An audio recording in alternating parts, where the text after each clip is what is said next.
दोस्तों, भारतीय इतिहास के 11,000 साल लंबे फीनिक्स आर्क के इस एक्सप्लेनर में आपका बहुत बहुत स्वागत है। फीनिक्स यानी वो पौराणिक पक्षी जो जलने के बाद बार बार अपनी ही राख से उठ खड़ा होता है। हमारा इतिहास भी बिल्कुल ऐसा ही है। ये सिर्फ कुछ राजाओं या साम्राज्यों के आने जाने की कहानी नहीं है, ये एक पूरी की पूरी सभ्यता की कहानी है। एक ऐसी सभ्यता जो मिट्टी की झोपड़ियों से शुरू हुई, कई बार उजड़ी, फिर से बनी और आज सीधे चंद्रमा के दक्षिणी ध्रुव पर पहुंच चुकी है। तो आइए इस बेहद रोमांचक सफर की शुरुआत करते हैं।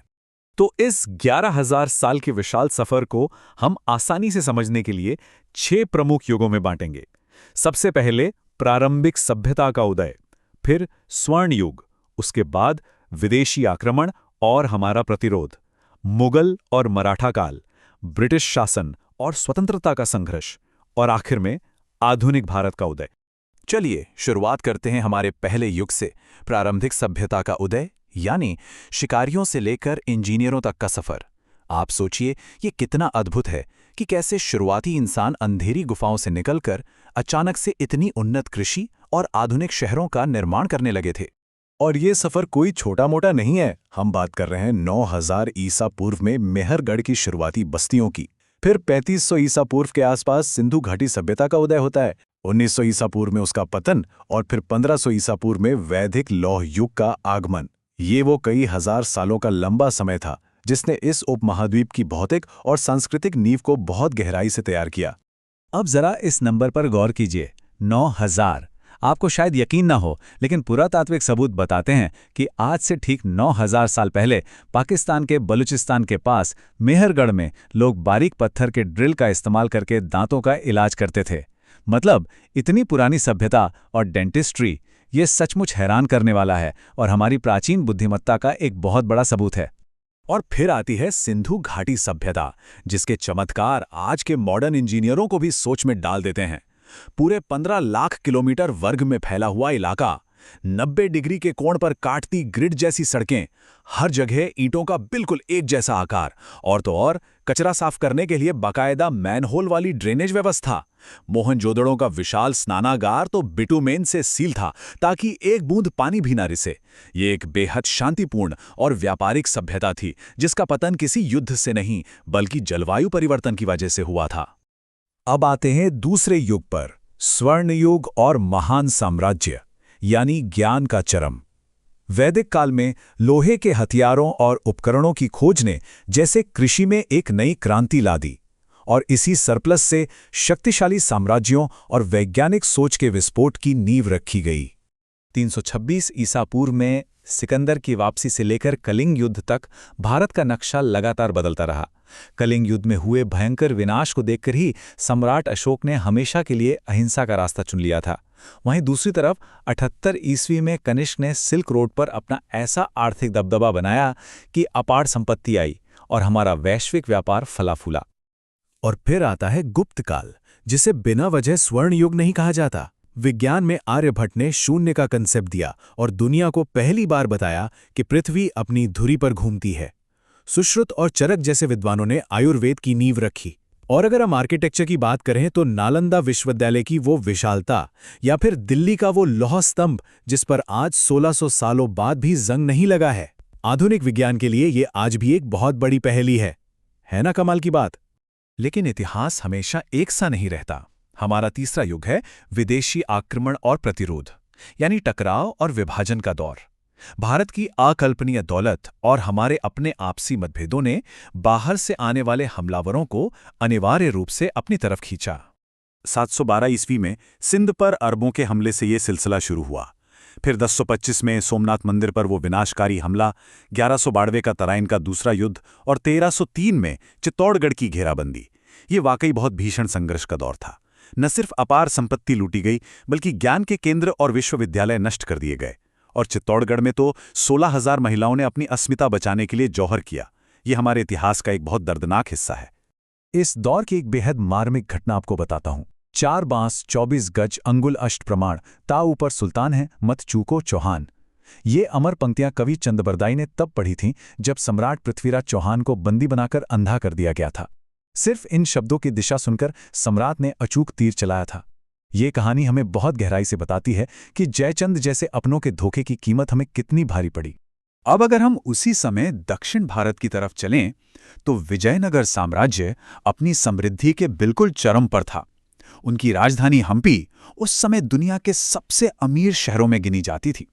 मतलब वहां की खुली सड़कों पर बाजार में हीरे और मोती बेचे जाते थे। संगीत की धुनें निकालने वाले विशाल पत्थर के खंभों वाले मंदिर थे। ये साम्राज्य दुनिया भर के विद्वानों और कलाकारों के लिए एक बहुत ही सुरक्षित ठिकाना बन गया था। लेकिन फिर से इतिहास का वही क्रूर सच सामने आता है। एक तरफ विजयनगर की वो अतुलनीय संपत्ति और कला, और दूसरी तरफ 1565 के तालीकोटा युद्ध के बाद का वो भयानक विनाश। लगातार 6 महीने तक शहर को सुनियोजित तरीके से लूटा गया, मूर्तियों को तोड़ दिया गया और वो भव्य हम्पी पूरी तरह से खंडरों में बदल गया। ये हमें उस चक्रीय पतन की याद दिलाता है जहां चीजें बनती हैं और फिर तबाह हो जाती हैं। चलिए अब चौथे युग की तरफ बढ़ते हैं, मुगल और मराठा, बारूद और गुरिल्ला युद्ध।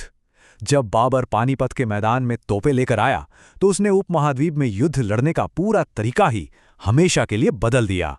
यह समय दो बहुत बड़ी ताकतों के टकराव का था। एक तरफ 1526 के पानीपत युद्ध से मुगल साम्राज्य तेजी से फैल रहा था। 1576 में हल्दी घाटी का युद्ध हुआ और दूसरी तरफ मराठों का भीषण प्रतिरोध शुरू हो गया। 1646 में शिवाजी महाराज ने तोरणा का किला जीतकर मराठा साम्राज्य की मजबूत नींव रखी और आगे चलकर संभाजी महाराज का वो कठोर बलिदान भी इसी दौर का एक बहुत अहम हिस्सा बना। वैसे इस युग में एक बहुत बड़ा विरोधाभास था। आप कह सकते हैं कि एक तरह का पैराडॉक्स था। एक तरफ तो शाही शानो शौकत थी, ताजमहल बन रहा था, लाल किला खड़ा हो रहा था, बहुमूल्य मयूर सिंहासन बनवाया जा रहा था। लेकिन दूसरी तरफ आम किसानों की बहुत ही कड़वी सच्चाई थी।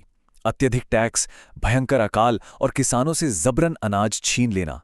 शानदार वास्तुकला तो थी, लेकिन आम लोगों पर एक बहुत गहरा आर्थिक बोझ भी था। और इसी जमीनी संकट के बीच से जन्म हुआ मराठा पुनरुत्थान का। शिवाजी महाराज ने क्या किया?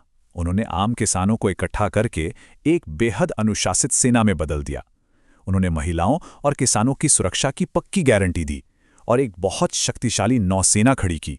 और उनके बेटे संभाजी महाराज अमानवीय यातनाएं सहने के बाद भी उन्होंने कभी हार नहीं मानी। इसी जमीनी और गुरिल्ला प्रतिरोध ने मुगलों की उस विशाल सैन्य मशीनरी को पूरी तरह से थका कर रख दिया। इसके बाद हम आते हैं अपने पांचवें युग पर, ब्रिटिश शासन और स्वतंत्रता, यानी सबसे अंधकारमय समय और फिर एक नया सवेरा। मुगल साम्राज्य के पतन के बाद जो एक खालीपन आया, उसका फायदा एक व्यापारिक कंपनी ने उठाया और भारत को बहुत ही सुनियोजित तरीके से अपना गुलाम बना लिया। 1757 में प्लासी के युद्ध से शुरू हुआ यह पूर्ण आर्थिक शोषण अंततः एक विस्फोटक स्वतंत्रता संघर्ष में बदल गया। 1857 के पहले स्वतंत्रता संग्राम से लेकर 1919 के उस दिल दहला देने वाले जलियांवाला बाग हत्याकांड तक, और ये सब सहते हुए, लगातार लड़ते हुए हम 1947 में विभाजन के दर्द के साथ आज़ादी तक पहुंचे। अंग्रेजों ने भारत की अर्थव्यवस्था के साथ जो किया वो सच में विनाशकारी था। जरा सोचिए, जो भारत कभी मसालों और कपड़ों के लिए पूरी दुनिया का सेंटर था, जहां बंगाल सबसे अमीर प्रांतों में से एक था, ब्रिटिश नीतियों ने उसे बिल्कुल खोखला कर दिया। सारा पैसा खींचकर लंदन भेज दिया गया। अकाल जो प्राकृतिक नहीं बल्कि इंसानों के बनाए हुए थे, यहां तक कि हमारे बेहतरीन बुनकरों के अंगूठे तक काट दिए गए ताकि वो काम ना कर सकें। लेकिन भारत चुप नहीं बैठा। स्वतंत्रता का यह संघर्ष बहुत सी अलग अलग विचारधाराओं का संगम था। एक तरफ महात्मा गांधी के बड़े बड़े अहिंसक आंदोलन चल रहे थे, तो दूसरी तरफ नेताजी सुभाष चंद्र बोस की गूंज थी, तुम मुझे खून दो, मैं तुम्हें आज़ादी दूंगा। आज़ाद हिंद फौज और उन तमाम क्रांतिकारियों के जबरदस्त जोश ने मिलकर ब्रिटिश हुकूमत की जड़ों को हमेशा के लिए हिला दिया। और इस तरह हम पहुंचते हैं अपने अंतिम युग पर, आधुनिक भारत का उदय, एक राष्ट्र का पुनर्जन्म। आज़ादी तो मिल गई थी, लेकिन एक खंडित और आर्थिक रूप से जर्जर देश को आधुनिक महाशक्ति बनाने का वो विशाल कार्य अब शुरू होना था। आधुनिक भारत की दृढ़ता की कहानी सच में अद्भुत है। 1947 में 562 अलग अलग रियासतों को एक साथ लाना किसी चमत्कार से कम नहीं था। फिर 1971 की वो ऐतिहासिक सैन्य जीत, 1998 में पोखरण का परमाणु परीक्षण, और ये बात तो हम सब जानते हैं कि कभी हमने अपने शुरुआती रॉकेट के पुर्जे साइकिलों पर ढोए थे, और आज देखिए 2023 में हमारा चंद्रयान 3 चांद के दक्षिणी ध्रुव पर शान से उतरा। अब इस आंकड़े को देखिए, 93,000। 1971 के युद्ध में पूरे 93,000 सैनिकों ने एक साथ हमारे सामने आत्मसमर्पण किया था। दुनिया के इतिहास का यह सबसे बड़ा सैन्य सरेंडर था। यह कोई छोटी बात नहीं है, ये भारत की रक्षात्मक शक्ति और राख से उठकर फिर से खड़े होने की क्षमता का एक बहुत ही शानदार और अचूक प्रमाण है। तो इस पूरे सफर के बाद एक बहुत ही गहरा सवाल हमारे सामने आता है। 11,000 सालों तक बार बार राख से उठने के बाद ये प्राचीन सभ्यता दुनिया की इस अगली सदी को कैसे आकार देने वाली है? क्योंकि ये इतिहास केवल गिरने या उजड़ने का नहीं है, बल्कि हर बार पहले से कहीं ज्यादा ताकत के साथ वापस उठ खड़े होने का है। मुझे पूरी उम्मीद है कि फीनिक्स आर्क का ये एक्सप्लेनर आपके लिए प्रेरणादायक रहा होगा और आपको सोचने पर मजबूर करेगा। इतिहास को जानने और समझने का हमारा ये सिलसिला आगे भी यूं ही चलता रहेगा।